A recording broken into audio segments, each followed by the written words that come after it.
लड़की सिर्फ कंपनी की सेलिब्रेशन पार्टी में आई थी, लेकिन उसने अपने कॉलेज क्रश को देखा। हालांकि उसे उम्मीद नहीं थी कि हान टिंग के पास पहले से ही एक ऐसी औरत है जो उसके लिए एकदम सही मैच लग रही है।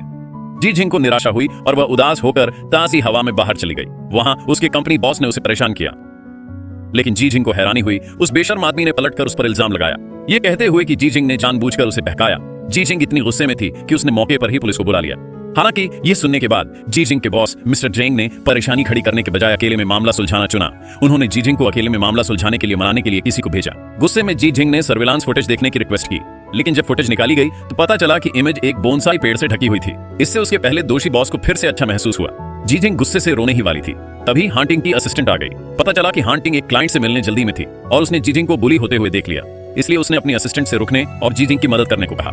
असिस्टेंट ने दूसरी पार्टी को याद दिलाया कि हालांकि सर्विलांस कैमरों ने उसका बर्ताव कैप्चर नहीं किया, लेकिन होटल के सर्विस रोबोट ने पूरी प्रोसेस रिकॉर्ड कर ली थी। स्टाफ जल्द ही वीडियो ले आएगा। डायरेक्टर जू तुरंत घबरा गए। क्या तुमने उसे परेशान किया? अगर हाँ तो बेहतर होगा कि तुम तुरंत माफी मांग लो, नहीं तो जब सर्विलांस वीडियो तुम्हारे सामने होगा तो ये झूठ बोलने जितना आसान नहीं होगा। असिस्टेंट टैंग का कॉन्फिडेंस भरा बयान देखकर वह बूढ़ा आदमी डर गया और सिर्फ ईमानदारी से कबूल कर सका। इस समय जिंग डी को पहले से ही पता था कि जी जिंग के साथ सेक्सुअली हैरेसमेंट हुआ है। वह पुलिस के पास गया और उनसे बिना किसी भेदभाव के कानून लागू करने को कहा। उसने जिस जी जिंग के साथ गलत हुआ था उसे दिलासा दिया और उसे एक प्राइवेट कार में आराम करने के लिए घर भी ले गया। जिंग डी ने असिस्टेंट टैंग को विदा करने के बाद यह अंदाजा लगाना शुरू कर दिया कि असिस्टेंट टैंग जी जिंग की मदद क्यों करेगी और जी जिंग और हान टिंग के बीच क्या रिश्ता था। उस शाम जी जिंग घर लौटी और उस आदमी से मिली। एक दोस्त ने जी जिंग के साथ वीडियो चैट की। उस रात सेक्सुअली हैरेसमेंट होने की शिकायत की। जी जिंग को टूटा हुआ देखकर शाओ येचेन ने उसे दिलासा दिया, कहा कि वह इसे दिल पर न ले और थोड़ा आराम करे। फोन रखने के बाद जी जिंग को उस रात टैंग की मदद याद आई और उसने तुरंत शुक्रिया अदा करते हुए एक वी चैट मैसेज भेजा। टैंग का जवाब सुनकर उसे खुद पर शक होने लगा। दूसरे व्यक्ति का मैसेज देखकर जो खुद को हान टिंग बता रहा था, उसने जल्दी से उनकी चैट हिस्ट्री चेक की और उसे पछतावा हुआ कि उसने टैंग को ही अपना समझ लिया था।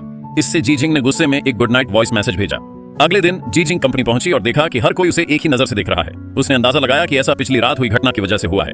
कंपनी में उसकी इकलौती दोस्त ने उसे रेस्ट रूम में बुलाया। ये कंफर्म करने के बाद कि कोई आसपास नहीं है, दोस्त ने जी जिंग को बताया कि सेल्स डायरेक्टर को नौकरी से निकालने के बाद सेल्स डिपार्टमेंट में हर कोई उस पर अपना गुस्सा निकाल रहा है। टैंग की मदद की वजह से सभी को शक था कि उसके और हान टिंग के बीच अजीब रिश्ता है और इंटरनल नेटवर्क पर भी लोग उसके बारे में बुरी बातें कर रहे थे। उसने कहा, मैं पूरी तरह से अलग थलग हो जाऊंगी। अपनी इकलौती दोस्त को भी खुद से बचता देखकर जी जिंग की आंखों में आंसू आ गए। इस बीच जेंग डी, जो अब भी हान टिंग से प्यार करती थी, ऑनलाइन खोज कर रही थी। 10 साल पहले की हान टिंग और जी जिंग की तस्वीरों को देखकर